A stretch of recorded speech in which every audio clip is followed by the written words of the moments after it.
dalyvavau Swedbank reklamoje apie mini investicijas, tad nusprendžiau šiek tiek plačiau pasidalinti savo patirtim apie šį instrumentą. Kodėl manau, kad jisai geras būdas yra tiesiog pradėti investuoti. Tai kiekvieną kartą, kai atsiskaitote Swedbank kortelę, yra nurašomi centai, jie yra investuojami, tie centai tiesiog yra suapalinami iki euro.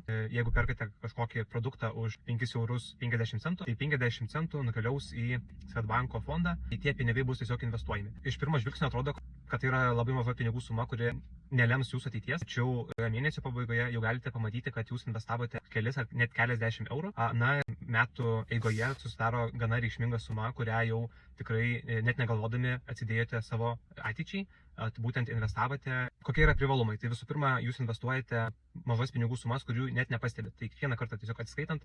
Antras dalykas, tai galite daryti labai paprastai ir automatiškai. Klausimas jums, jeigu esate Swedbank klientai, ar jūs naudojatės mini investicijom ir kaip vertinate šitą būdą investuoti. Ar jis jums prilipo, ar neprilipo. Ir pasidalinkite tiesiog savo komentarais, ar rekomenduojate jį išbandyti kitiems ar ne.